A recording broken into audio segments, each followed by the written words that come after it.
Hi, I'm Brenton Begley, attorney and partner with McIntyre Elder Law, and today I want to talk about disputes when it comes to powers of attorney. So power of attorney disputes can happen in a bunch of different ways. So a power of attorney is a legal document wherein an individual names another individual to act on their behalf as if they were them for legal, financial purposes, and separately for healthcare purposes. So you have the individual who makes the power of attorney, that's the principal. You have the individual who is named to act on the principal's behalf, that is the agent. So the first type of a dispute that can arise with respect to a power of attorney is between the principal and the agent.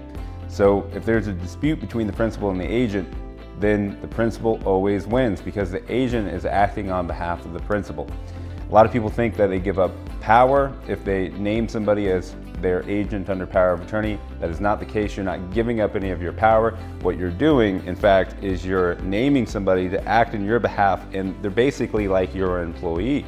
If they do not act in your best interest, if they do not do what you say, and if they act in defiance to what you say, all of those are grounds for removal. And the principal can revoke the power of attorney at any time. They have that ability. They're ultimately in control. Unless the principal is incompetent or incapacitated.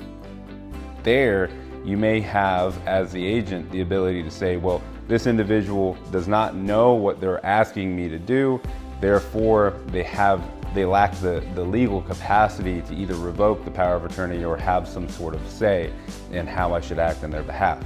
Now, if you're the agent and this happens, if someone tells you not to do something, tells you to do something that you don't want to do, or if the principal tries to revoke the power of attorney, in all these instances, you want to err on the side of caution, okay? You don't want to just assume that they're incompetent, incapacitated, and then just do what you planned on doing in the first place. You want to err on the side of caution. That's when, someone like an experienced elder law attorney can come in and advise you with respect to that. So what other disputes can arise?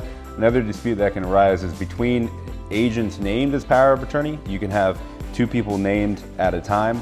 So the first dispute that may arise with respect to the agents is you may have a primary and a secondary. If you have a primary and a secondary, the primary individual named as power of attorney will win over the secondary because the secondary is just not power of attorney yet. If you name co-agents, you can name a co-agent where they can act independently or they must have unanimous agreement to be able to act on the principal's behalf.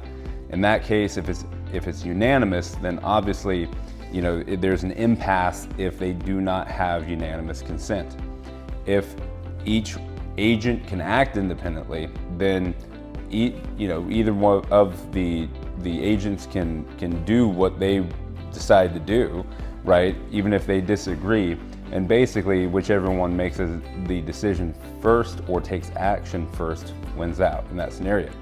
So what you want to do on a power of attorney is you really want to consider these things and name the right person in the right way, or the right people in the right order, to make sure that it does not lead to disputes among the agents that you've named. The last possible dispute is if you've named somebody as power of attorney, or a principal has named somebody as power of attorney, and a third party thinks that they should step in because the principal is not doing what the third party thinks they ought to do, or maybe they're acting in a way that they think is not in the principal's best interest.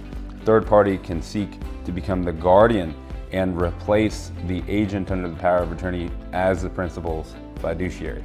So if you have any questions on how to set up a power of attorney to prevent disputes, or if you find yourself in the middle of a dispute yourself, give us a call. We'd love to help. 704-259-7040, or visit our website, mcelderlaw.com.